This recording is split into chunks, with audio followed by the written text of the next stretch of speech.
From the 28-yard line of Auburn. Bama going left to right. Rice gets the snap, knee high.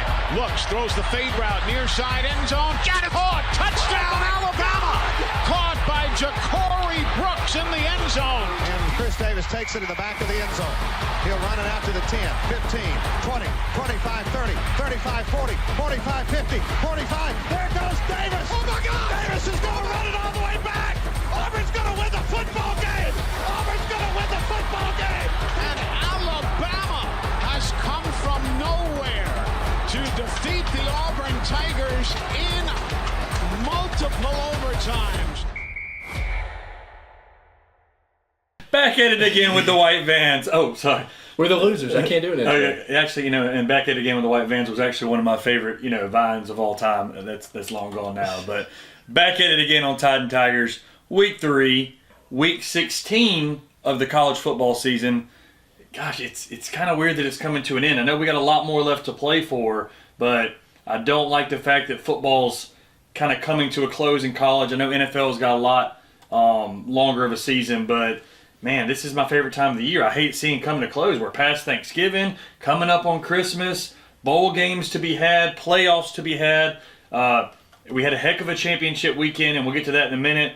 First, we'll start out. Actually, I want to start with a Thursday night game. I wanted to see what you thought of the NFL game. Lions-Packers Thursday night. Maybe a preview of the NFC Conference Championship game. You had to be impressed with the Lions, but I wanted to start out with this because I wanted to ask you, it was a major storyline. Is Dan Campbell crazy? I mean, this guy goes. You can't be a gambler and be a professional football coach. Like, he goes for it on fourth down every single time. Riverboat Ron? No. You can't be a gambler? He would make Riverboat Ron look like Petty Boat Ron. Paddleboat Ron, maybe. Yeah. No, this guy on his own 30 cost his team a touchdown. But again, Jared Goff, if he trips and fumbles that ball, they lose a game instead of kicking the field goal. I mean, what do you think? This is like playing NCAA but being an NFL coach. Is this going to cost them in the playoffs at some point? They won the game, but what's your thoughts on Dan Campbell and his, Wasn't it also a strategy of, instead of going and kicking the field goal or something, it would give them the opportunity to tie it? So he did it because there would have been like 50 seconds left, and the Packers would have had a chance to come either win the game or tie the game. Yes. Instead, he leaves it completely out of their hands, gets the first down, and runs it down to 2 seconds and wins the game. Yes, okay. But again, if Goff trips and fumbles the ball, the Packers have the ball to go win the game. If they don't get it, the Packers could go win the game. It just wasn't that like 2 or 3 points away from the under too? This has never been done in the history of the NFL. I mean, I'm talking about all the coaches, the innovative coaches, from Bill Walsh to you name it. This has never been done until this guy's come along. It's like playing Madden at your house. You've seen some of the funny shows with like Life with Sheldon, where the kid was telling his dad, hey, actually, to go for it on fourth down is actually a better percentage every time, because the team's going to have pretty much the same percentage to score anyways if you punt it. Yep. Or you've seen the guy in high school, I don't know if you remember, he onside kicks it every time. Yeah, and punts it. Not punts it. He always goes for it on fourth down too because of the percentage. Because of the percentage. So you've seen crazy people in high school and TV shows, but never in the NFL. I just think he can't do that if he is going to win a Super Bowl championship. And the Lions are the favorite to win the Super Bowl. So, I mean, do you think it's going to come back to bite him at some point? I mean, when you take risks, yes, you're going to lose. You can't always win. I think everybody's proven that. But I don't think it's going to bite him in the butt so bad that he's going to lose like a Super Bowl at it. Okay. I don't think he's going to make that risk in the Super Bowl. I think he'll do it to the playoffs to get there. Yeah. But then he'll make sure that he's secured the game before he ever has to take that kind of risk. Yeah, okay. And we'll get to something I want to ask you another question when we get to the Monday night game. But we'll go ahead and dig into college. But yes, the chance as he runs off the screen again, it's kind of his like go-to, like the Chris Collinsworth slide in. Chances is to run off screen to get a Gatorade or get his notes or whatever the case may be. But yes, Dan Campbell, living by a thread. Lions win again. They are, I guess, the favorite to win the Super Bowl right now. But let's dig into championship weekend. Started on Friday night. I love these Friday night games. We talked about it a couple of weeks ago in our group chat of having that SEC game that was on a Friday night. We got 2 games. We picked both games. You took Boise. I took Boise. They covered. I took Army, you took Tulane. Army crushed Tulane. Yeah. Let's start with that game. Army's playing again this weekend in the Army-Navy game. Yeah. Chance, they've only lost one time this year. Like, if they would have beaten Notre Dame, they possibly could be in the playoff. Right. Like, this is a really good football team. And again, it starts like it always does with the quarterback. Daly has, I think, 4 rushing touchdowns, 158 yards for Udo on the ground. This team looks very poised to go 12-1. I don't remember the last time a Army team went 12-1. But Daly rushes for 126. Udo rushes for 158. They go for 335 on the ground in a championship game. You had to be impressed with Army. Yeah. Granted, I took Tulane, but it was a. They were wrecking them the entire first half. You knew that second half wasn't going to be any different. Yeah. Well, and again, that game was kind of different too because they played the game at home. Yeah. But Army's at home again this weekend against a better Navy team. I mean, kind of the same record as Tulane, 8-3. But I was very impressed by Army. An unbelievable year to possibly go 12-1. That's just incredible. And again, you look back at that Notre Dame game, they got really trounced that game. How good is Notre Dame? I mean, they've won a bunch of straight games. I look forward to seeing them in the playoff as well. But yeah, very impressed with Army. Let's go to the Boise State game. I told you all eyes were going to be on this game. All eyes were on this game. Genty's over-under was 165. I think it was 170 at one point. It bumped down to 165. Most people, that would be a career day. That's his over-under and what he's going to rush. You call for 190. And I think I said 2 touchdowns there. 2 touchdowns. No, Chance. He goes for 2 touchdowns, I believe. Yeah, and he goes for 2 touchdowns. No, 1 touchdown. You're right. He had 1 touchdown, yeah. 209 yards. Yep. In a championship game. This guy's incredible. Oh, yeah. Again, Heisman incredible, but is he going to win it? That's a huge debate still. Yes, and he did get announced as one of the Heisman finalists. You're looking back at some of the years with Mark Ingram and Derrick Henry and some of these running backs. Chance, he's rushed for 600-700 yards more than those guys. I mean, what an incredible season for this guy. 32 carries, 209 yards and a touchdown, 344 carries, 2,500 yards, and 29 touchdowns on the ground. That's crazy. I mean, I was so impressed watching again. It started out slow. We were like, oh my, he's not going to cover. He's not. Boom, 75-yard touchdown. So Boise State is in the playoff. They have the bye. What an incredible season for Boise. And again, what an incredible championship game for Genty. Very, very, very looking, I guess, very, very. Very, very. I'm much looking forward to seeing them playing a big-time opponent and seeing how they do. They played Oregon this year, and they hung with him, and he had a big game. Can't wait to see what it looks like when they play in the playoffs. Yep. All right, moving on to our next game. Texas, Georgia? No. I don't want to get to Texas, Georgia. There's a lot to talk about there. Okay, which one? Your boys at Arizona State. Oh, I called that one. One of my few losses on the week. Arizona State, I mean, very impressive. Scatabo? Oh, my goodness. And his argument to be one of the best running backs in college football right now is an obvious true statement. Now, I don't know if he's Heisman potential, but he's definitely there, making that race. Well, he's 100% in the race. And again, he doesn't get picked to go to the Heisman. I'm sure he'll get some votes. 1,500 yards. He's ran for 1,000 less than Genty. Yeah. Probably makes him not look as good, but 19 touchdowns. He goes for 170 and 2 170 and 2 touchdowns in the game. I don't even want to get to their playoff situation, but Arizona State advances to the playoff situation. They're not even ranked in the top 12, and yet they have a bye.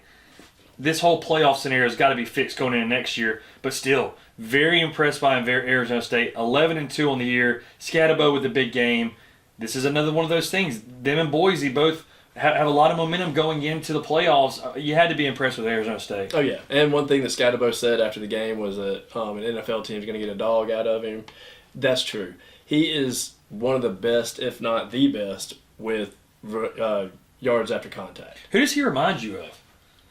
He kind of runs like a fullback almost more than a running back. For sure. And he's got the size of a fullback. Yeah. But he's got enough speed. That was the one thing that separated him, and you saw it when he got hawked. He broke 8 tackles. Yes. But if he was just a little bit faster, he wouldn't have to break 8 tackles. Yeah. He'd break 4 and he'd be gone. But he keeps having to get hawked and break a tackle and keep going. So I think he does have a fullback. I would say he's kind of like a What's the guy at the 49ers right now? Yeah. Juszczyk. Juszczyk. Yeah. I think he's a Juszczyk, except a little shorter. Yeah. But he's that tough and that good. Yeah, he'll make a pro roster for sure. Oh, yeah. And again, that breakaway speed probably why he doesn't have 2,500 yards like Genty does. But And Genty doesn't have the breakaway speed fully either, but he's faster. yes.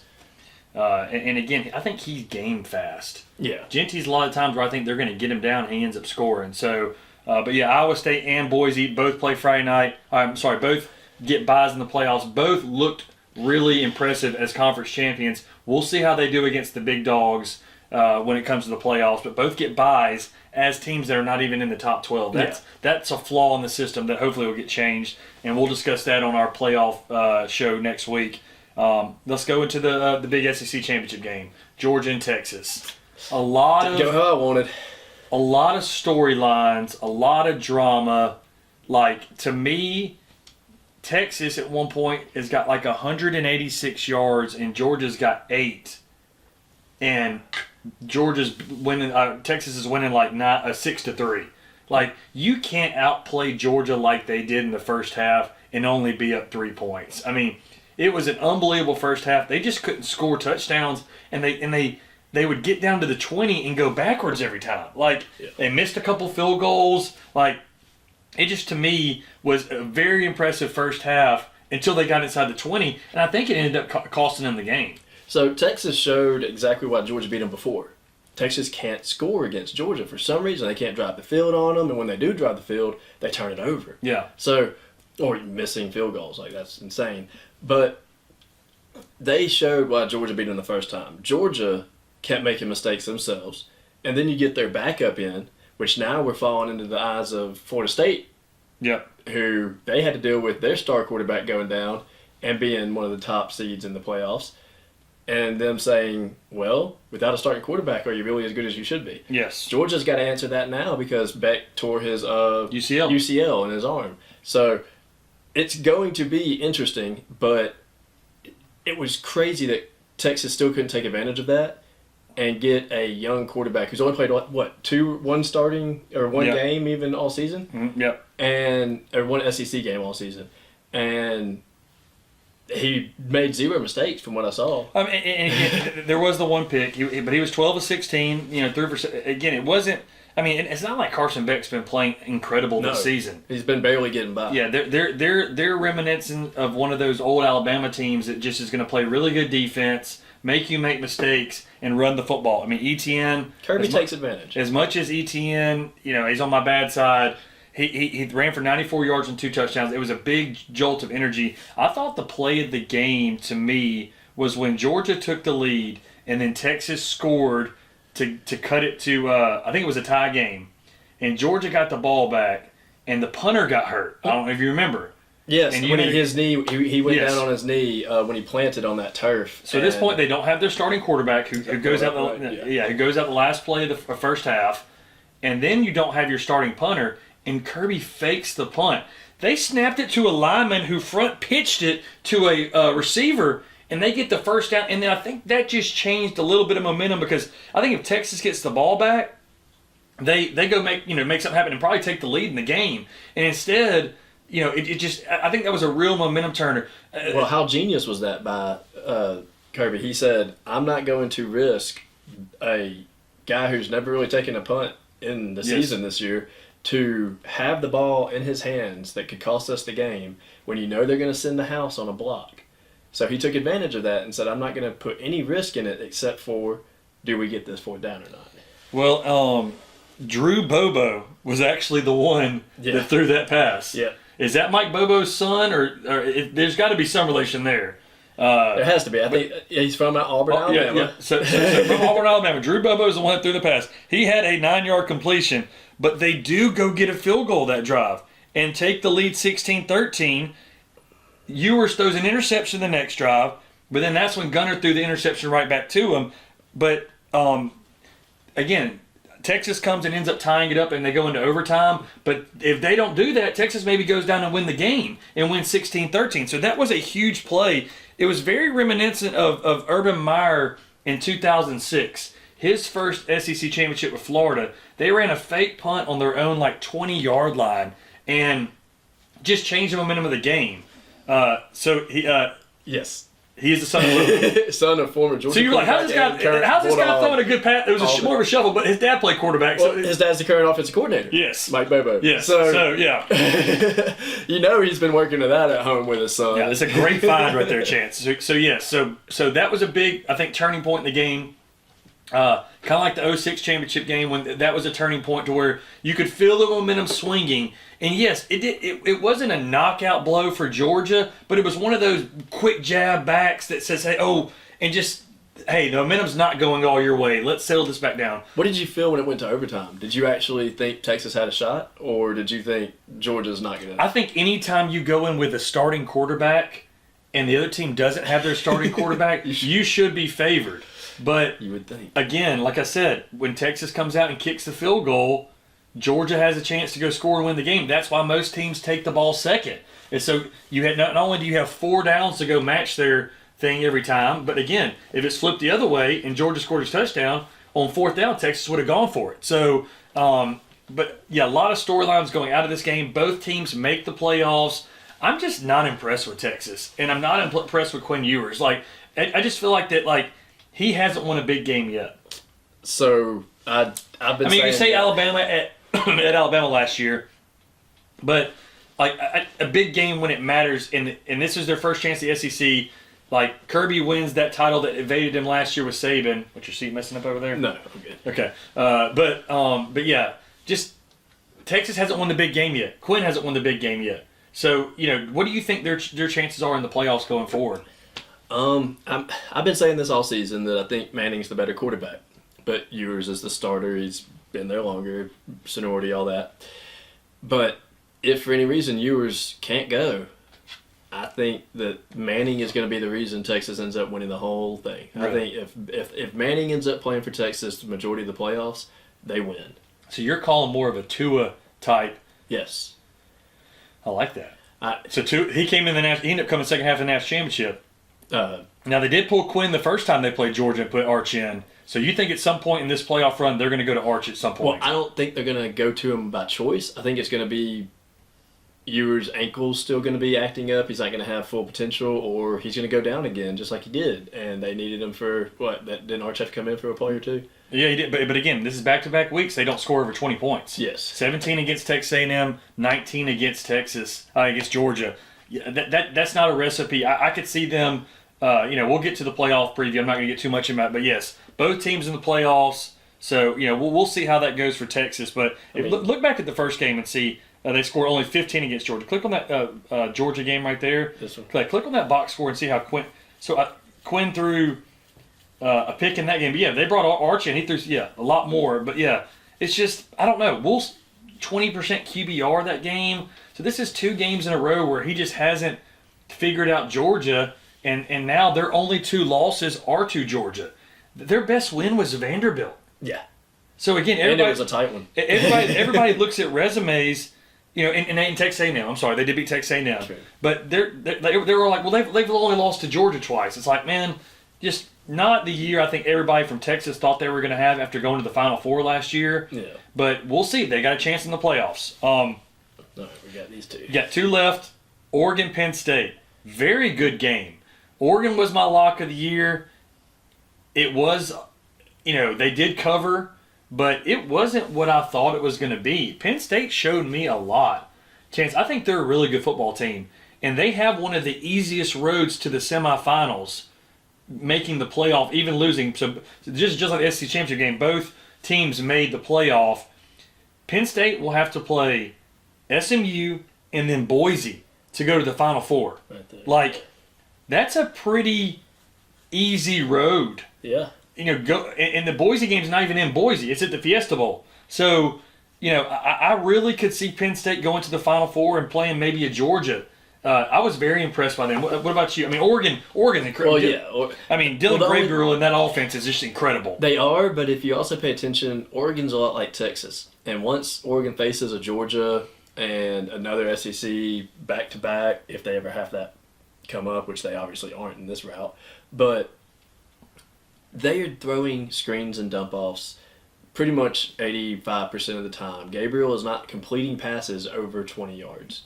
Now, Tez Johnson catching one every 5 yards and taking it for 60 is great stats, but that's a short pass. Yeah. And they're having to have perfect blocking, everything else match up.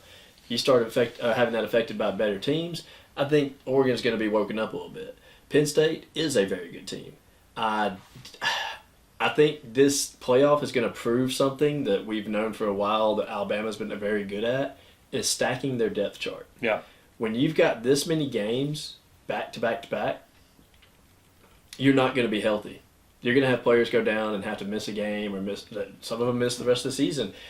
You are going to have depth and talent at that depth. And I think that's going to show these SMU teams, these Boise teams, Arizona State included, that you don't have enough depth to last. Now again, you're making such great points. Save that for the college football preview, man, because that is a great point. That's something that we haven't really talked about. March Madness is so fun, but there's rarely any injuries that change a game. Kenyon Martin, when we were in junior high, was one of the ones I can really think about, but not many injuries change March Madness. Football is completely different. We've talked about so much the NFL is almost a survival to the end. Yeah, we've already seen Beck go out for Georgia. That's a great point. You're going to have depth to win 3-4 games to win a national championship. So, to me, that's a great point, and one you need to bring up again. But I will say about these two teams, both very well-balanced teams. Penn State's got two guys that run for over 100. Allen and Singleton both go for 100 yards. They throw for 226. Oregon, same thing. They run for 186, throw for 283. Tez, obviously a monster game, 11 catches, 181 yards. But they're both balanced, which I think that's going to be favorable to them. We could see this rematch in the national championship. And I think that balance is going to carry these teams. I'm predicting both will go to the Final Four. Look at that difference, though. The balance of spreading the ball out on Penn State, you don't know which receiver's getting the ball. Yeah. And on Oregon, it was going to Tez. He had 11. The receiver with the most behind him had 3. Yeah. And 30 yards is the most behind him. So that says a lot about what the offense's game plan was. But Gabriel is a talent, man. I mean, this is his, 9th year playing college football? I mean, it almost reminds me of Bo Nix, but 4 touchdowns, 0 interceptions. He's got that off. I mean, this was a perfect situation going from Oklahoma to here. Like, he just is rolling. The Ducks are the only undefeated team going into the playoff. Overall number 1 seed. But they got screwed. They're going to have to play the winner of Ohio State and Tennessee. Like, Penn State actually got a better path than Oregon. Yeah. It's just this whole thing is a mess. But again, that's also where Tennessee and Ohio State are going to beat each other down. That's going to be a great game. Somebody is not going to come out of that game healthy, unfortunately. I never want ill on any other players, but that's just how the rosters fall. When they meet Oregon, Oregon's going to be a fully healthy team. Yeah. So that's another easy opportunity for Oregon to take advantage early in the game. Yeah. Get up by 4 touchdowns. Never let them catch up. Yeah. And that's something possible. But I've also, the home field advantage only is in the first round. Yeah. So these other games aren't really much that they are closer in vicinity to where these teams play. Not really Arizona State. Arizona State could be playing Clemson in the Peach Bowl in Georgia. Yeah. So Arizona State's going to have to go a lot farther away. But I think to me, a lot of times I watch some of these NFL playoffs because this is the only thing. This is first year of the playoffs like it is, where there's multiple rounds, not just Final Four and championship. Is that the teams that get the buys? Sometimes they don't come in as polished as the teams that have just played a game. Too much of a break. Mm-hmm. I've seen that a lot with Aaron Rodgers' Green Bay Packers teams and other teams where it's like, Mahomes has really not had that issue, but lately Mahomes has been going to the wild card. Like, these teams that kind of get rolling, but it's different in the NFL because you get a bye and you get home field the whole way through. It's not going to a neutral site. So that's what's changed all about this game. So, all right, let's go to the nightcap. Craziest game of the day. So much implications, especially for the Crimson Tide in this game. It did not go the way that Alabama wanted, but it did go the way the ACC wanted and Clemson wanted. SMU loses the game. It doesn't cost them. But let's just talk about the game for a second. Cade Kublik, we kind of challenged him in that last show. And he goes for 262 and 4 touchdowns. Yeah, he was on fire, that's for sure. No interceptions. To me, Clemson played like the team that we all thought Clemson was going to be at the beginning of the year. And a lot of those incompletions he had were on a lot of rollouts and passes he was trying to force. So I don't really think he was just that inaccurate. I think it was just some of the game plan. But they got up big. I mean, at one point it's 24-7, I believe, and they let him come back. So SMU showed a lot of fight. Kevin Jennings had a great game, threw for 304 and 3 touchdowns. But they were right there until the very end. And again, they go tie the game. I'm thinking it's going to be overtime. Clemson drives down and kicks the game-winning 56-yard field goal outdoors, true freshman. What an amazing ending to not only Alabama's playoff hopes, but to the ACC championship game. I could not believe he made that kick from 56. Yeah. No, Kevin Jennings definitely was a surprise. He's impressed me all year, but that game and especially, and I wish he could have had more of an opportunity to keep the ball in his own hands. I think in these playoffs he will. Yeah. He'll make that choice. But if you look at the differences on the QBs rushing, Kubinick with 14 carries compared to Jennings with 10. And Jennings weren't planned runs. Cade's were. Yeah. Well, and again, this is so much about what we talk about and why it's frustrated us sometimes in the past with high school teams, college teams that don't care about special teams.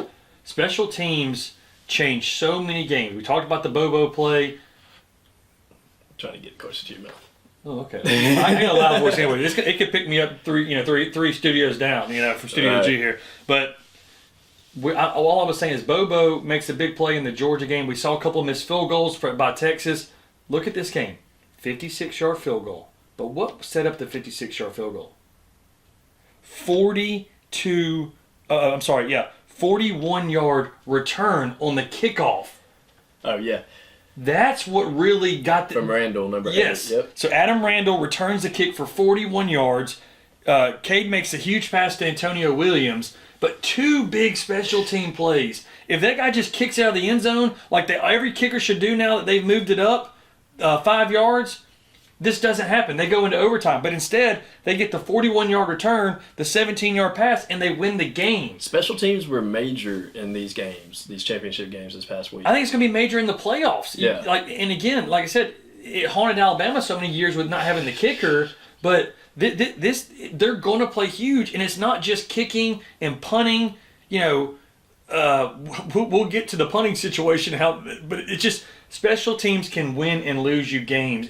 And teams that don't take pride in it or don't, I guess I would say take pride, show interest is the same thing. But if they don't key in on special teams, you're going to lose a game, just like SMU did. Yeah. So, but that was an unbelievable game.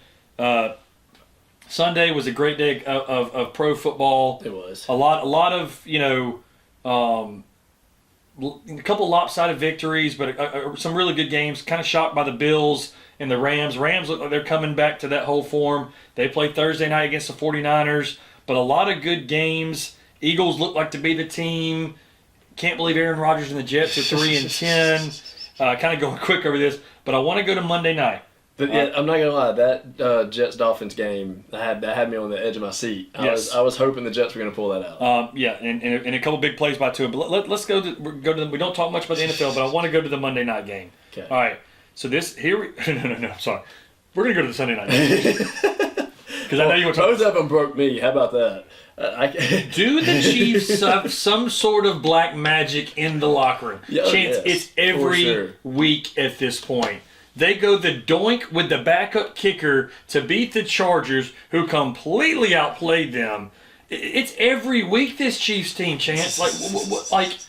Is this finally going to bite them at some point? I mean, Mahomes, they're going for the three-peat, but is this going to finally eventually bite them playing all these close games? I think they've won like 16 straight one-possession games, I feel like. And that's I bet against the spread on them, please. That's the only way anybody's winning money this season. I've seen that. I need to learn that lesson myself. Well, they're playing the Browns and Jameis this week, and they're only favored by 4.5. But yeah, a lot of black magic from the Chiefs. But again, a doink to win the game. But let's go to the Monday night game. This is so much circling around what we've talked about going into the pro special teams. Former LSU quarterback Joe Burrow, Jamar Chase. I think a lot of teams are going to start going to that. You see it with Tua and Waddle, Devontae and Jalen Hurts. Joe and Jamar Chase. We had the Simpsons game, the funny Simpsons. I was game. watching that version. It was great. 14 catches, 177 yards. The 40-yard catch to win it at the end of the game. That was by Lisa at the end. Actually, Yeah. They put her in as a sub for Jamar that play. It was great. So, but we have to go back to the play that set it all up. Bengals are punting. They block the punt.